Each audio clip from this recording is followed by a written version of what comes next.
Hello and welcome to C plus plus course. अस्सलाम वालेकुम। My self Mohammad Tajammul और आप देख रहे हैं लर्निंग पॉइंट चैनल।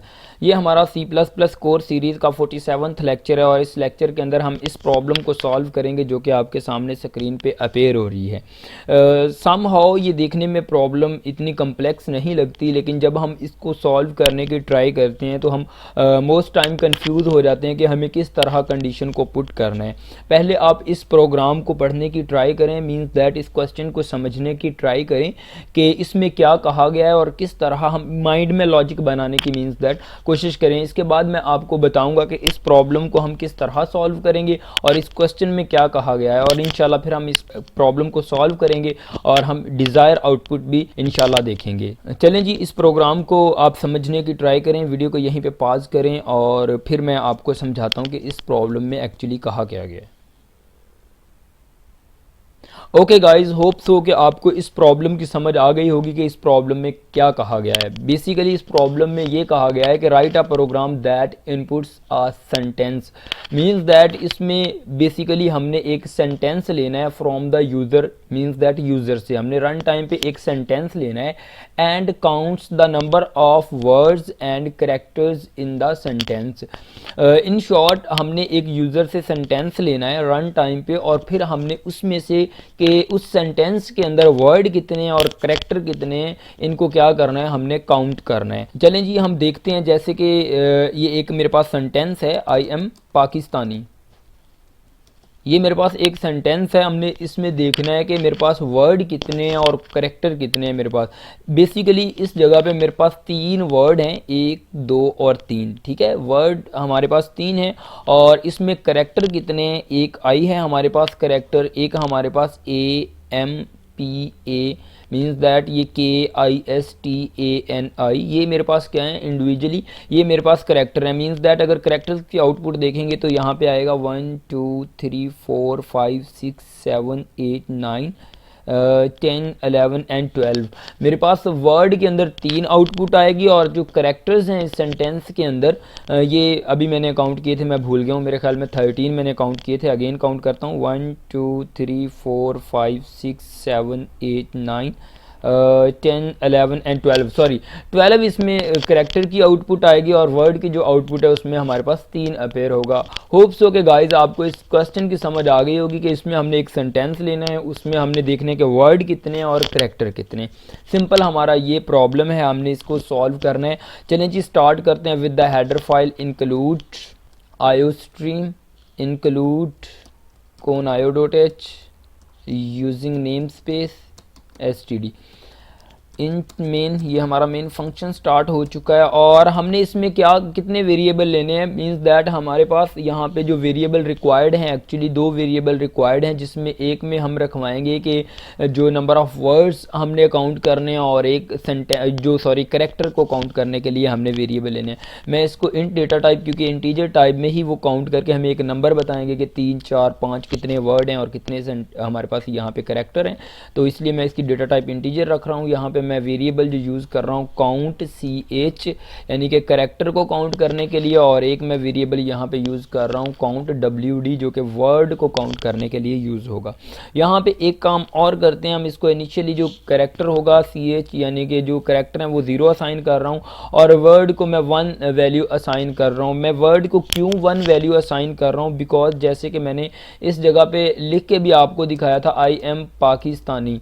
ठीक है, इसमें सबसे पहला जो करेक्टर होगा ये बाय डिफ़ॉल्ट हमने काउंट कर लिया, क्योंकि हम इसको जो लॉजिक इसमें यूज़ करने वाले हैं वो स्पेस बेस पे हम क्या करेंगे, यानी कि स्पेस की बेस पे एक वर्ड को काउंट करेंगे। यानी कि जब भी हमारे पास स्पेस मिलेगी हम एक वर्ड को काउंट कर लेंगे। जैसे कि ये स्पेस मिलेगी हम एक वर्ड को काउंट कर लेंगे, उसके बाद इधर स्पेस मिलेगी हम दूसरे वर्ड को काउंट कर लेंगे। और जो बाय डिफ़ॉल्ट पहला वर्ड है ये एक अकाउंट नहीं होता, इसलिए मैं इसको पहले से ही 1 से स्टार्ट कर रहा हूँ, यानी कि काउंटर को मैं 1 से स्टार्ट ले रहा हूँ। ठीक है, अगर आप यहाँ पे 1 नहीं लिखना चाहते तो आपको आउटपुट में जाके 1 ऐड करना पड़ेगा। बेसिकली आप अगर इधर ही इसको ऐड कर दें तो बेहतर है, आप वर्ड के अंदर एक रखवा दें। इसकी लॉजिक मोर मैं डिस्कस भी करूंगा जब हम इस प्रोग्राम को एक्चुअल में करेंगे। अभी आगे एग्जीक्यूट करने के बाद मैं इसको डिफेंड कर दूंगा, डोंट वरी। अभी देखते जाइए इसमें होता क्या है। यहाँ पे मैं सिंपली एक मैसेज दूंगा यूज़र के लिए कि वो क्या करे, इंटर अ सेंटेंस, कि वो क्या करेगा, एक इंटर करेगा सेंटेंस, इंटर अ सेंटेंस। और इसके बाद मैं यूज़ करता हूँ हैंडल, और यहाँ पे मुझे एक एक्चुअली वेरिएबल रिक्वायर्ड है char कैरेक्टर, जिसमें हमने क्या करना है, मैं स्ट्रिंग यहाँ पे क्योंकि अभी हमने नहीं पढ़ी, हम उसको यूज़ नहीं कर रहे, हमने बेसिकली कैरेक्टर को ही यूज़ करना है। मैं यहाँ पे एक वेरिएबल ले रहा हूँ ch के नेम से, ठीक है जी। कैरेक्टर टाइप है इसकी, क्योंकि हमने एक कैरेक्टर लेना है, कैरेक्टर बाय कैरेक्टर यूजर से वैल्यू गेट करनी है। लूप के अंदर मैं गेट che फंक्शन को यूज़ करता हुआ वैल्यू को गेट करूँगा, वो मैं आपको बता दूंगा मैं क्या करने जा रहा हूँ। इधर बेसिकली वाइल एक लूप यूज़ करनी है ch, यहाँ पे हम लिखेंगे जब तक ch हमारा नॉट इक्वल टू चीज़ के इक्वल नहीं होगा, मैं यहाँ पे यूज़ कर रहा हूँ बैक स्लैश, यानी कि जब तक हमारा जो कैरेक्टर है वो बैक स्लैश आर के नहीं इक्वल होगा बैक स्लैश आर के, तब तक ये लूप हमारी चलती जाएगी। और जब हमारा character ch back slash R के इक्वल हो जाता है तो हमारी जो हमारा लूप है इसमें से हम क्या कर देंगे, स्विच कर देंगे, मींस दैट बाहर चले जाएंगे। अब बैक स्लैश आर क्या है, इसके लिए मैंने यहाँ पे एक डेफिनेशन लिखी है, जिससे होप्स हो के गाइस आपको समझ आ जाएगी कि एक्चुअली बैक स्लैश आर क्या है। Back slash R is a carriage return character. Basically ये एक कैरेज रिटर्न कैरेक्टर है। अब कैरेज रिटर्न कैरेक्टर क्या होता है, it tells you terminal emulator to move the cursor at the start of the lines, means that जैसे कि मैंने आई एम पाकिस्तानी ये लिखा था, इसके बाद जैसे ही मैं इंटर प्रेस करूंगा हमारा कर्सर जो आई के बाद इस जगह से कहाँ मूव करेगा, नेक्स्ट लाइन पे मूव करेगा। जैसे ही हम नेक्स्ट लाइन पे मूव करेंगे हमारी आउटपुट अपेयर हो जाएगी, मीन्स दैट हमने एक सेंटेंस लेना है, ठीक है। मीन्स दैट जैसे ही मैं इंटर प्रेस करूंगा तो हमारा कैरेज रिटर्न है, क्योंकि हम नेक्स्ट लाइन पे जा रहे हैं, इसलिए वहां पे हमारी कंडीशन को क्या हो जाना चाहिए, ब्रेक हो जाना चाहिए। मीन्स दैट हमारा एक सेंटेंस क्या हो जाएगा, कंप्लीट हो जाएगा। हम पैराग्राफ नहीं ले रहे, इसलिए हमें कैरेज रिटर्न के साथ इसको बाइंड करना है इस कंडीशन को। मीन्स दैट जैसे ही मैं एंटर करूं हमारा कर्सर नेक्स्ट लाइन पे जाए और कंडीशन वहीं पे फॉल्स होके हम बाहर आके अपने जो काउंटर है, जो वर्ड हैं एंड कैरेक्टर है, उनको शो करवा दें कि इस सेंटेंस में इतने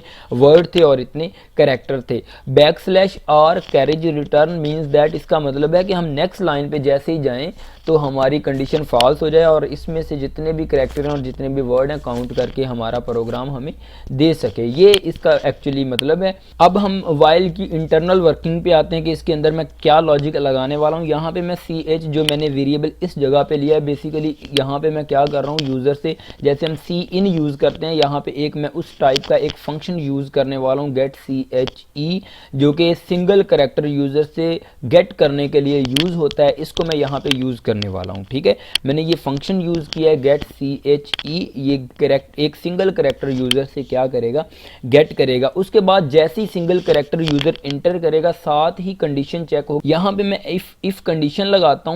इफ कंडीशन के अंदर क्या है, जैसे ही यूज़र एक करेक्टर इंटर करेगा, क्योंकि आपको पता है गेट che एक सिंगल करेक्टर यूज़र से गेट करने के लिए इस्तेमाल होता है।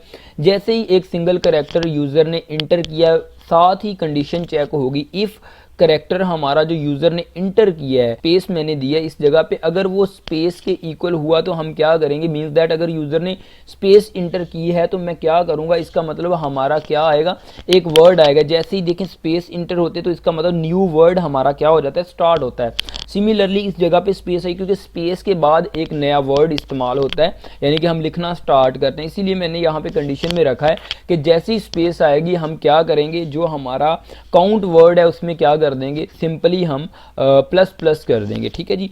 काउंट वर्ड के अंदर मैं क्या कर रहा हूँ, प्लस प्लस। जैसे ही स्पेस आएगी काउंट वर्ड के अंदर हमने क्या करना है, प्लस प्लस, क्योंकि जैसे ही स्पेस आती है हमारा नया वर्ड क्या होता है, स्टार्ट होता है। उसके बाद मैं एल्स में क्या करता हूँ, जाहिर सी बात है यार यूज़र स्पेस देगा, अगर स्पेस नहीं देता तो वो कंटिन्यूसली अपना जो है वर्ड उसको राइट डाउन करेगा। जैसे ही स्पेस आएगी तो वर्ड कंप्लीट हो जाएगा। अगर यूज़र ब्लैंक स्पेस नहीं दे रहा तो इसका मतलब अभी तक करेक्टर यानी कि वर्ड कंटिन्यू है और करेक्टर में एक एक का हम इंक्रीमेंट करते जाएंगे, ठीक है जी।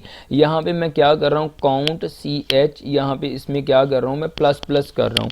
मीन्स दैट कि अगर वर्ड हमारा कंप्लीट अभी नहीं हुआ, इसका मतलब कंटिन्यू है। अगर इफ़ कंडीशन हमारी फॉल्स होती है तो हम एल्स में मूव करेंगे। मीन्स दैट जो हमारा काउंट है इसको हम कंटिन्यूसली प्लस प्लस करते जाएंगे, क्योंकि करेक्टर में हम सिर्फ ब्लैंक स्पेस को काउंट नहीं करेंगे, बाकी जितने भी IMAM और PAKISTANI इस सब को क्या करेंगे, काउंट करेंगे। इसलिए जब भी ब्लैंक स्पेस आएगी तो वर्ड काउंट होगा, उसके अलावा हमारा करेक्टर काउंट होगा। मीन्स दैट हमारा जो काउंटर वेरिएबल है इसमें क्या होगा, इंक्रीमेंट होगा। सिंपली हमें बाहर आगे क्या करना है, हमें सी आउट करवाना है किसको, वर्ड को और करेक्टर को, कि नंबर ऑफ वर्ड्स इसमें कितने और नंबर ऑफ करेक्टर इसमें कितने। यहाँ पे मैं \n देता हूँ कि ताकि हम नेक्स्ट लाइन पे चले जाएं और हमारी जो आउटपुट सम अच्छी नज़र आए और वाज़ह हो जाए कि यहाँ पे वर्ड हमने काउंट किए हैं। यहाँ पे मैं इस जगह पे क्या करता हूँ, जो हमारा वेरिएबल है काउंट WD यानी कि वर्ड, उसको मैं क्या कर रहा हूँ, सी आउट कर रहा हूँ और इस जगह पे मैं एंडल यूज़ कर रहा हूँ। ठीक है, इसके बाद सिमिलरली हम यहाँ पे क्या करते हैं, हमारे जो करेक्टर हैं उनको सी आउट करवा देते हैं। मैं यहाँ पे एक मैसेज देता हूँ, करेक्टर इज़ इक्वल टू, और यहाँ पे मैं क्या कर रहा हूँ, जो काउंट हमारा करेक्टर है CH है, इसको मैं क्या कर रहा हूँ, सी आउट कर रहा हूँ और इस जगह पे मैं क्या कर रहा हूँ, एंडल यूज़ कर रहा हूँ और उसके बाद गेट CH। हमारा प्रोग्राम एक्चुअली कंप्लीट हो चुका है। अब बात ये थी कि मैं इस जगह पे बता रहा था कि हमने काउंट वर्ड में एक क्यों डाला है। इसको अगर आप यहाँ से ख़त्म करके इस जगह पे भी +1 कर दें तो इट विल बी ओके। और इसके बाद एक और चीज़, जो हमारे काउंट CH है, जो हमारे करेक्टर हैं, ये डिफ़ॉल्ट जो हमारी लूप है एक दफ़ा ये ज़्यादा एग्जीक्यूट होती है, इसलिए इसमें से हमने क्या करना है, -1 भी करना है। ओके, हमने क्वेश्चन को कमेंट कर लिया। अब इस प्रोग्राम को हम कंपाइलर रन करते हैं और देखते हैं हमारे पास आउटपुट क्या आती है। कंपाइलर रन करने से पहले मैं इसको दोबारा देख लेता हूँ कहीं एरर तो नहीं है। हमने ये भी काम ठीक देखें, ये हमारे पास जो हमने काउंट वर्ड है इसके अंदर अगर हम डिफ़ॉल्ट में 0 रखवा दें ताकि ये गार्बेज कोई वैल्यू ना पिक करे और हमारी आउटपुट को डिस्टर्ब ना करे, इसलिए मैं इसमें 0 रखवा देता हूँ क्योंकि +1 मैंने इस जगह पे कर लिया। और इसके बाद हमने ये फॉरवर्ड स्लैश हमने गलती से यूज़ कर ली है, इसको हमने \/ लगाना है क्योंकि हम नेक्स्ट लाइन के लिए लगा रहे हैं, एक ये मिस्टेक थी। ओके, होप सो कि हमारी आउटपुट डिज़ायर ही आएगी। अब देखते हैं, इसको कंपाइलर रन करके मैं F11 प्रेस करता हूँ और मैं यहाँ पे ये मेरे पास एक आउटपुट के लिए एक बॉक्स मेरे पास आया, कंसोल ओपन हो चुकी है जिसके अंदर लिखा हुआ है इंटर अ सेंटेंस। मैं यहाँ पे लिखता हूँ एक I am पाकिस्तानी, ये लेंथ इंटर कर रहा हूँ। लास्ट टाइम हमने काउंट किए थे, इसमें 3 वर्ड हैं, एक I और M और पाकिस्तानी, ये 3 वर्ड हैं और 12 आई थे करेक्टर काउंट किए थे। और मैं इंटर प्रेस करता हूँ, देखते हैं हमारे पास आउटपुट डिज़ायर आती है नहीं। मैंने इंटर प्रेस किया तो मेरे पास वर्ड 3 आ रहे हैं और करेक्टर मेरे पास कितने आ रहे हैं, 12 आ रहे हैं। सिमिलरली मैं क्या करता हूँ, फिर से कंपाइलर रन करता हूँ और कोई और मैं करेक्टर इंटर करके देखता हूँ। 2 करेक्टर IM करता हूँ, यहाँ पे 3 क्या आ रहे हैं, करेक्टर आ रहे हैं और 2 इसमें वर्ड हैं, एक I और M, ये 2 वर्ड हैं और 3 करेक्टर है। मैं इंटर करता हूँ, देखते हैं मेरे पास आउटपुट क्या आ रही है। देखिए मेरे पास 2 वर्ड आ रहे हैं, 3 करेक्टर आ रहे हैं।